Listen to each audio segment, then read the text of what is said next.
Bienvenue sur ORTM dans votre émission En classe. Aujourd'hui, je vais vous présenter une leçon sur les hydrocarbures insaturés, les alcènes et les alcynes en classe de 11e sciences. Tout d'abord, nous allons voir les compétences recherchées à la fin de cette leçon. À la fin de la leçon, l'élève doit être capable de définir un alcène, un alcyne, une réaction d'addition, de nommer les alcènes et les alcynes. Et enfin, de donner les équations bilan des réactions de combustion et d'addition des alcènes et des alcynes. Tout d'abord, nous allons voir quelques rappels sur les hydrocarbures. Premièrement, nous allons voir d'abord qu'est-ce que c'est qu'un hydrocarbure. Un hydrocarbure est un composé organique constitué uniquement de l'atome du carbone et de l'hydrogène. Comme son nom l'indique, hydro pour hydrogène, carbure pour le carbone. Il existe deux types d'hydrocarbures. Nous avons les hydrocarbures saturés et les hydrocarbures insaturés. Tout d'abord, nous allons voir qu'est-ce que c'est qu'un hydrocarbure saturé. Ce sont des hydrocarbures dans lesquels chaque atome de carbone est lié à 4 autres atomes. Il ne se forme que des liaisons de covalence simples entre les différents atomes qui constituent la molécule. Dans les hydrocarbures saturés, on distingue les alcanes et les cyclanes. Les alcanes, ce sont des hydrocarbures à chaîne carbonée ouverte, et les cyclanes, ce sont des hydrocarbures saturés à chaîne carbonée fermée. Nous allons voir quelques exemples. Ici, nous avons un hydrocarbure à chaîne carbonée ouverte. Donc, c'est un exemple des alcanes. Vous voyez ici, le carbone au bout, il est lié à 3H plus à ce carbone. Donc, ça fait qu'il est lié à 4 atomes. Ce carbone qui est là, il est lié à ce carbone et au carbone qui se retrouve ici et à 2H. Donc, lui aussi, il est lié à 4 atomes, comme nous avons vu cela dans la définition. Nous allons voir un deuxième exemple qui est le cas des cyclanes. Ici, nous avons un hydrocarbure saturé à chaîne fermée. Quand nous remarquons ce carbone, il est lié à ce carbone-là et à ce carbone et à 2H. Donc, ce carbone est lié à 4 atomes. C'est pareil également pour les autres atomes de carbone. Après les hydrocarbures saturés, nous allons voir maintenant les hydrocarbures insaturés. Ce sont des hydrocarbures qui renferment au moins une liaison covalente multiple. C'est-à-dire quoi? Une double liaison ou une triple liaison. Au moins 2 atomes de carbone sont liés à 3 ou 2 autres atomes.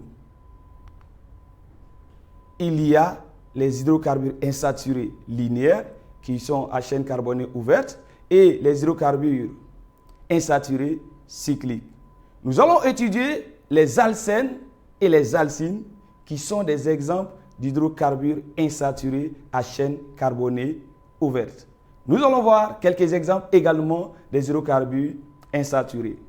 Nous avons ici un corps qui est constitué de 2 atomes de carbone et 4 H. Nous voyons qu'il y a une double liaison entre les 2 atomes de carbone. Donc nous voyons que le carbone qui se retrouve ici est lié à ces 2 H et à ce carbone. Donc ce carbone est lié à 3 autres atomes. Et on dit que ce carbone est un carbone trigonal. Nous allons voir encore un autre exemple. Ici, nous avons un composé qui est constitué de 2 atomes de carbone et 2 atomes d'hydrogène. Donc ce carbone qui est à ce niveau est lié à cet atome d'hydrogène et à cet atome de carbone. Donc il est lié à 2 autres atomes. Et ici nous avons la présence d'une triple liaison. Donc ça c'est un exemple des alcynes. Nous allons voir maintenant les alcènes et les alcynes. Les alcènes. En petit 1, nous allons voir la définition et voir quelques exemples. Définition. Qu'appelle-t-on alcène? On appelle alcène les hydrocarbures insaturés à chaîne carbonée ouverte qui contiennent dans leurs molécules une double liaison. Donc c'est la présence de la double liaison qui caractérise les alcènes. Les alcènes ont pour formule brute générale CnH2n avec N supérieur ou égal à 2. Donc ça veut dire quoi? N ne peut pas être inférieur à 2. Nous allons voir maintenant quelques exemples. Si nous prenons pour N égale à 2, si nous remplaçons N par 2, nous aurons C2, 2 fois 2 ça fait 4, donc ça nous donne C2H4. Donc si nous prenons également pour N égale à 3, nous avons C3H6. Nous allons voir maintenant la structure de l'éthylène qui est un exemple d'alcène, qui est un alcène.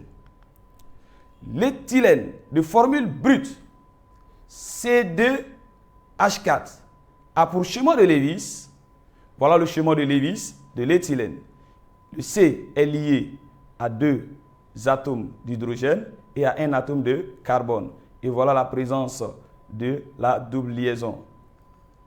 La double liaison de l'éthylène est constituée de 2 types de liaisons qui n'ont pas les mêmes propriétés. Nous avons d'abord une liaison qui est très solide, qui est appelée la liaison sigma. Et nous avons une deuxième liaison fragile qu'on appelle la liaison pi. Et par conséquent, c'est cette liaison qui est très réactive. Donc chaque atome de carbone lié à la double liaison est trigonal. Ici, nous voyons cet atome de carbone. Il est lié à ces 2 hydrogènes et à ce carbone. Donc, il est appelé carbone trigonal. Ce carbone à ce niveau également est lié à cet atome de carbone et à ces 2 atomes d'hydrogène. Lui aussi, il est trigonal. Après la structure de l'éthylène, nous allons voir maintenant la nomenclature des alcènes. Comment on nomme les alcènes? Nous allons voir 2 types de nomenclature. Nous allons voir d'abord la nomenclature des alcènes à chaîne carbonée linéaire. Le nom d'un tel alcène s'est déduit du nom de l'alcane correspondant en remplaçant la terminaison -ane par -n. On indique la place, c'est-à-dire le numéro de la double liaison en numérotant les atomes de carbone de la chaîne carbonée de façon à donner aux atomes de carbone portant la double liaison les plus petits numéros. Ce numéro est l'indice du premier carbone rencontré participant à la double liaison. Il se place entre le préfixe indiquant le nombre d'atomes de carbone de la chaîne et le suffixe N. Nous allons voir maintenant quelques exemples. Nous avons ici un exemple d'alcène. Dans la nomenclature, on dit qu'on précise d'abord le nombre d'atomes de carbone que la molécule renferme. Ici, nous avons 2 atomes de carbone. Si c'était un alcane, on allait appeler cela éthane. On dit que le ane est remplacé par N. Donc lui, son nom c'est l'éthène. Et on appelle communément éthylène. Voilà un deuxième exemple qui est constitué de 3 atomes de carbone. Si c'était un alcane, on allait l'appeler propane. Donc le ane est remplacé par N. Donc ça donne le propène. Voilà un autre exemple ici. Vous voyez ici, nous avons procédé à la numérotation. En rouge, nous avons numéroté le carbone dans ce sens. On dit le premier carbone rencontré lié à la double liaison. Donc, ce premier carbone est le carbone numéro 2. Et ici, nous avons un alcène à 5 atomes de carbone. Donc, ici, nous avons numéroté. Et le premier carbone rencontré est le numéro 3. Et on dit que l'indice doit être le plus petit possible. Donc, c'est en haut. L'indice le plus petit possible, c'est le 2. Donc, nous avons 5 atomes de carbone qui est le pente 2N. Donc, voilà le nom de ce alcène.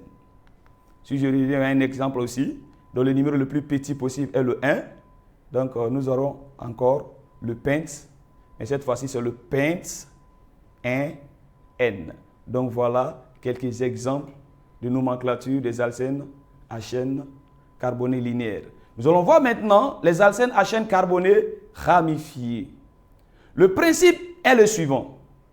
On numérote la chaîne carbonée, c'est-à-dire la chaîne la plus longue qui contient le maximum d'atomes de carbone, contenant la double liaison de telle sorte que l'indice de la double liaison soit le plus petit possible. Il se place entre le préfixe indiquant le nombre d'atomes de carbone de la chaîne et le suffixe N. Pour les ramifiants, on procède comme dans le cas des alcanes. Nous allons voir un autre exemple.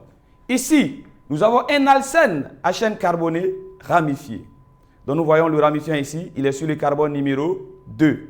Donc la chaîne principale est à 3 atomes de carbone. Or, notre ramifiant est le méthyle. Donc le nom, ça sera le 2-méthylpropène. Ou tout simplement, on peut l'appeler le méthylpropène. Un autre exemple, nous avons ici un alcène à chaîne carbonée ramifiée. Ici, nous avons deux ramifiants, qui est le CH3 et le CdH5. Donc, dans la numérotation, nous voyons que le CH3 est porté par le carbone numéro 2, le CdH5 par le carbone numéro 3. Donc ici, on a dit lorsque nous avons plusieurs ramifiants, les ramifiants sont classés par ordre alphabétique de la première lettre de leur nom. Ce ramifiant est l'éthyle. Ce ramifiant est le méthyle. L'éthyle vient devant le méthyle. Donc, nous avons pour nom le 3 qui indique la position du carbone qui porte l'éthyle. Donc, ça fait 3 éthyle. 2, c'est la position du carbone qui porte le méthyle. Donc, ça fait 2 méthyle. Nous avons au total 6 atomes de carbone. Donc, ça fait X, 2N. 2, c'est le premier carbone rencontré lié à la double liaison. Donc, nous allons voir un autre exemple. Ici, vous voyez, la chaîne principale est numérotée, toujours 6 atomes de carbone. Nous avons ici un groupement éthyle et 3 groupements méthyle. Donc, nous allons d'abord préciser la position et les noms. Donc, nous avons d'abord l'éthyle qui est porté par le carbone numéro 3, le premier méthyle, le carbone numéro 2, et les deux autres méthyles par le carbone numéro 5. Donc, le nom, ça fait 3 éthyles, 2 pour ce méthyle, 5 pour ce méthyle-là, et l'autre 5 pour ce méthyle. Donc, le nom, ça fait 2 éthyles et 3 éthyles, 2, 5, 5, triméthyl, X, 2, N. Donc, voilà un autre exemple. Donc, nous avons ici la chaîne principale, c'est cette chaîne-là, qui est la plus longue, qui renferme plus d'atomes de carbone. Ça fait 7 atomes de carbone. Et nous avons ici 3 et 2 groupements méthyle, un groupement éthyle qui est sur le carbone numéro 5 et un brome, donc qui est le bromo, qui est sur le carbone numéro 6.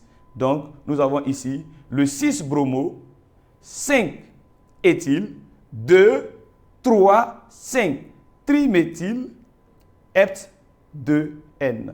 Donc, voilà le nom. Donc, voilà quelques exemples de nomenclature des alcènes à chaîne carbonée ramifiée. En grand 2, nous allons voir les alcynes. Définition, exemple. Un alcyne, qu'est-ce que c'est? Les alcynes sont des hydrocarbures à chaîne carbonée ouverte dont la molécule renferme une triple liaison. Cette fois-ci, la double liaison est remplacée par la triple liaison. Nous avons pour formule générale brute des alcynes, qui est le CnH2n-2, toujours avec N supérieur ou égal à 2. Nous allons voir quelques exemples. Ici, pour N égale à 2, si je remplace N par 2, ça sera C2, 2 fois 2, 4, 4 moins 2, ça fait 2, d'où CdH2. Si j'ai N égale à 3, je remplace N par 3, ça sera C3, 3 fois 2, 6, 6 moins 2 qui fait 4. Donc C3H4. Maintenant, nous allons voir aussi la nomenclature des alcynes. Elle est strictement semblable à celle des alcènes. Mais cette fois-ci, on remplace la terminaison N par IN. Ça dit quoi? C'est le même processus. C'est-à-dire, là où il y a N, on ne va pas mettre N, on met IN. Exemple. Voilà un alcyne à chaîne carbonée linéaire. Il n'y a pas de ramifiant. L'alcyne est constitué de 4 atomes de carbone. Nous avons numéroté. À partir de là, le premier carbone que nous rencontrons, qui est lié à la triple liaison, est le carbone 1. Et l'ensemble, ça fait 4 atomes de carbone. Donc nous aurons but 1 in.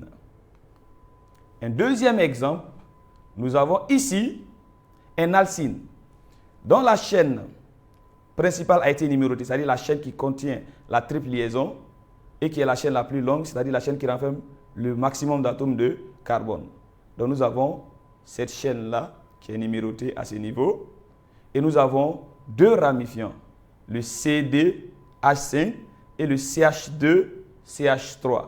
Le CH2-CH3 est également CD-H5.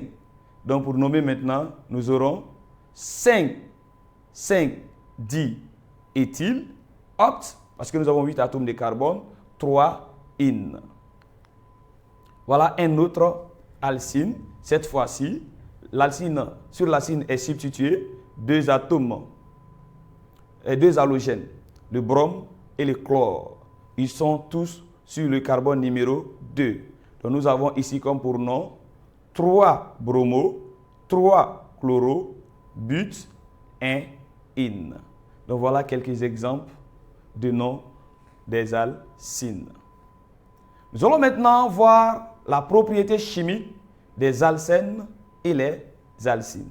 Nous allons d'abord commencer avec la réaction de combustion. Tout comme les alcanes, les alcènes et les alcynes brûlent également dans le dioxygène. Lorsque la combustion est complète, il se forme du dioxyde de carbone et de l'eau.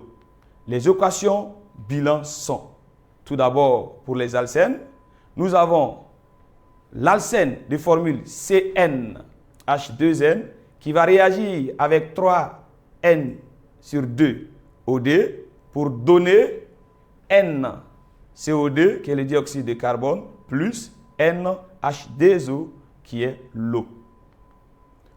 Pour les alcynes, l'équation bilan de cette combustion est CnH2n-2 qui est la formule brute des alcynes va réagir avec 3n-1 sur 2 OD pour donner NCO2 plus N-1 H2O. Maintenant, lorsque la combustion est incomplète, il se forme du monoxyde de carbone qui est le CO. Le CO est très toxique. En deuxièmement, nous allons voir maintenant les réactions d'addition. Petit a, définition. Qu'appelle-t-on réaction d'addition?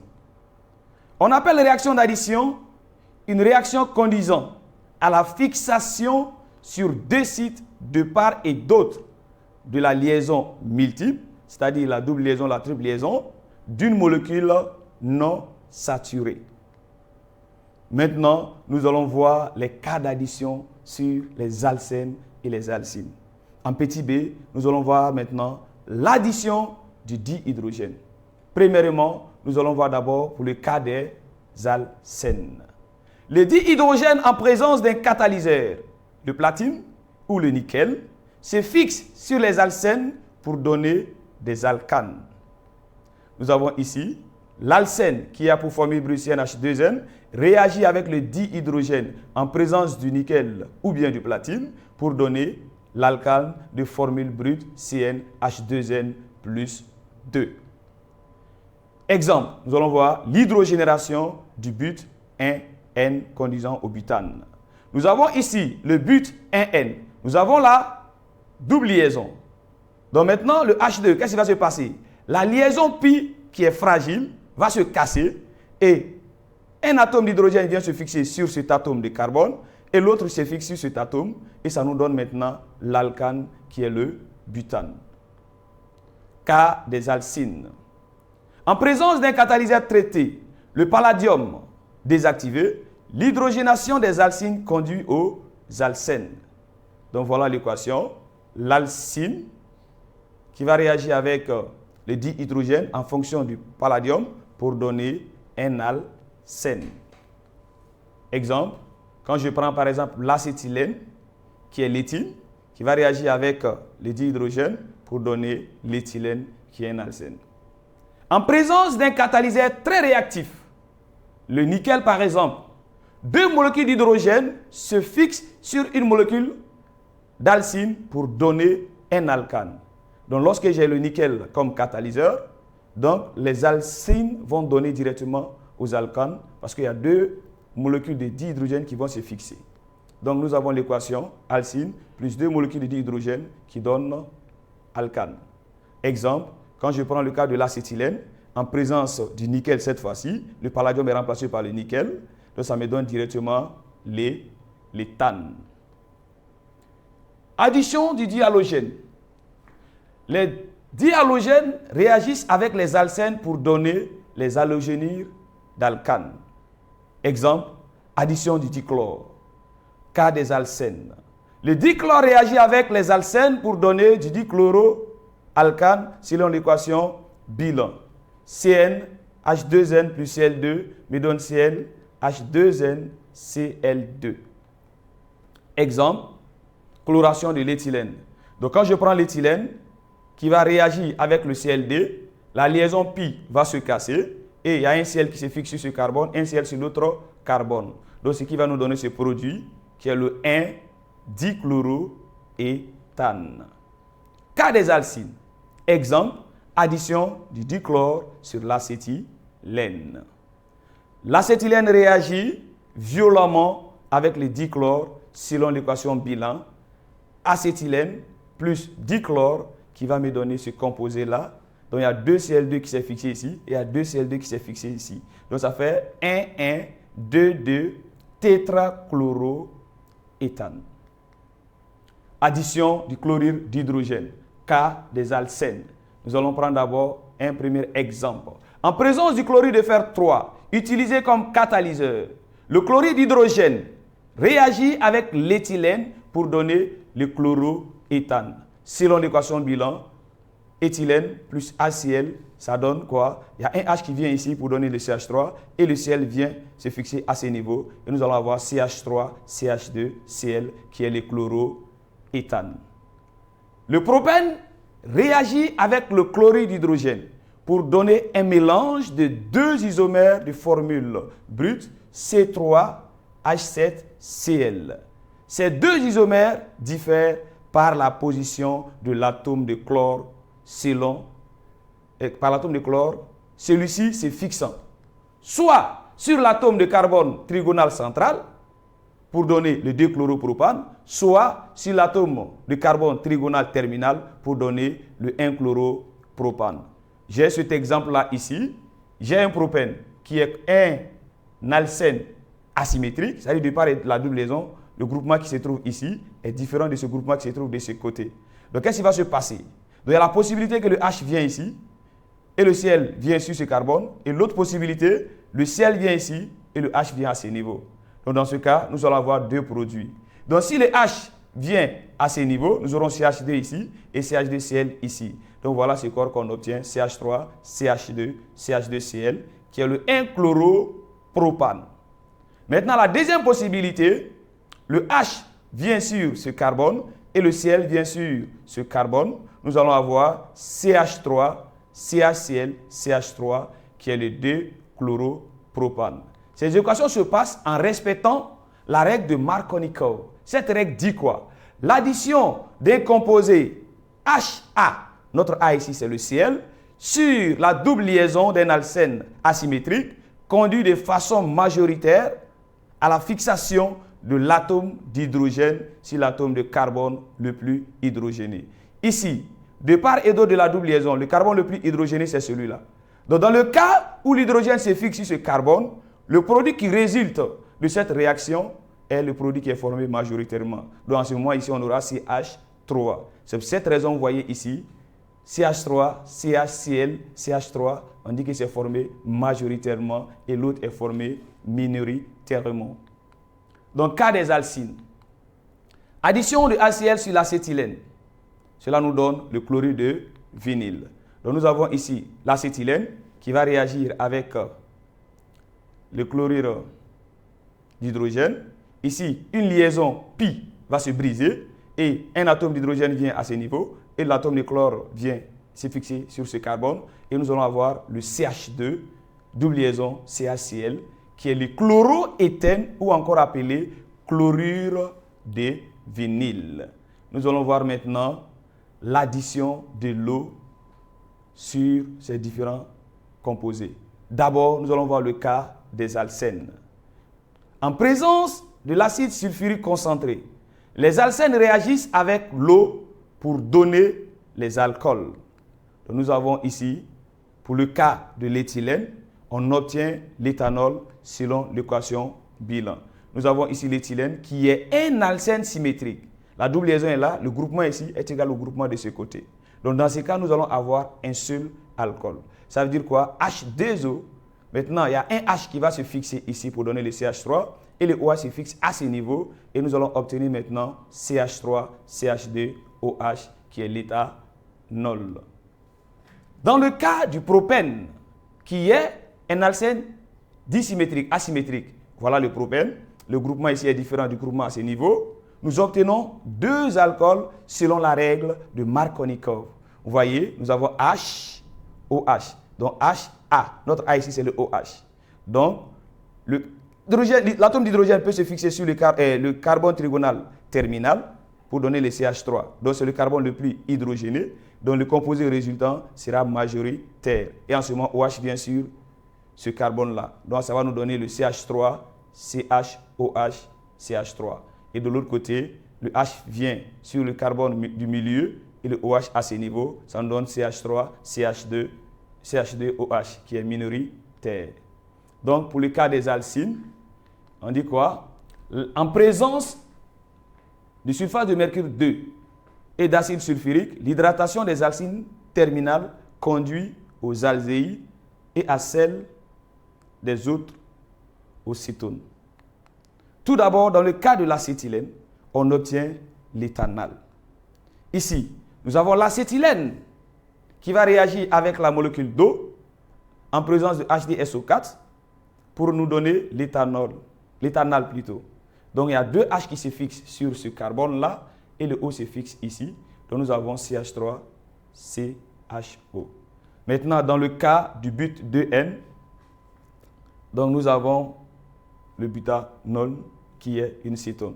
Vous voyez, le H2O est là. Donc les deux H se fixent sur ce carbone et le O à ce niveau, ce qui nous donne CH3, CH2, CO, CH3, qui est le butanol, qui est une cétone. Donc voilà un peu ce que je voulais vous dire sur les hydrocarbures insaturés, les alcènes et les alcynes. Nous allons voir maintenant un petit exercice d'application. Un alcène a pour densité de vapeur égale à 2,41. 1. Détermine la formule brute de cet alcène. 2. Détermine toutes ses formules semi-développées et nomme-les. 3. 3 des isomères par hydrogénation dont le même alcane. Identifier ces isomères. Quel est l'alcane obtenu par cette hydrogénation? Résolution de l'exercice d'application. 1. On nous demande de trouver la formule brute de cet alcène. Nous savons que la formule brute générale des alcènes en fonction de N est le CnH2n. Donc sa masse molaire en fonction de N aussi sera 12N plus 2N qui fait 14N. On nous a donné la densité dans l'exercice. On a dit que la masse molaire égale à 29 fois D. Donc nous pouvons calculer maintenant la valeur de la densité en appliquant la formule grand M égale à 29 fois D qui est égale à 69,89. En égalisant maintenant les deux masses molaires et en tirant N, nous allons avoir 14N égale à 69,89. Donc il va nous donner N égale à 5. Donc si N égale à 5, la formule brute de l'alcène sera donc C5H10. Donc nous avons répondu à la première question. Deuxièmement, on dit de trouver les formules semi-développées et non. Premièrement, nous avons 5 atomes de carbone. Comme c'est un alcène, nous avons ce premier-là. En le nommant, ça va nous donner quoi? Le pent 1, N. Donc la double liaison peut se déplacer pour nous donner ce cas-là, le pent 2, N. Maintenant, nous avons la possibilité d'avoir également un ramifiant qui est le 2-méthyl, but 1N. Et nous avons un troisième qui est le, voilà, on numéro dans ce sens 1, 2, 3. Donc 3-méthyl, but 1N. Et pour terminer, nous avons cet exemple-là, en numérotant dans ce sens-là, ce carbone ici qui est le carbone numéro 1, 2, 3, 4. Donc le ramifiant est sur le carbone numéro 2. Donc ça fait le 2-méthyl, but 2N. On nous a dit qu'il y a 3 composés qui par hydrogénation donnent le même alcane. Ici, nous avons que 2 chaînes linéaires sans ramification. Donc leur hydrogénation va donner un alcane, mais ici on nous parle de 3. Donc les 3 ramifiés, si nous faisons l'hydrogénation, donc ça va nous donner le même alcane. Donc voilà, ces 3 isomères sont le 2-méthyl, but 1N, le 3-méthyl, but 1N et le 2-méthyl, but 2N. Et on nous demande quel est cet alcane qui résulte maintenant de cette hydrogénation. Cet alcane est le 2-méthylbutane. Donc mes chers amis, c'était tout pour cette leçon. Je vous remercie et à la prochaine.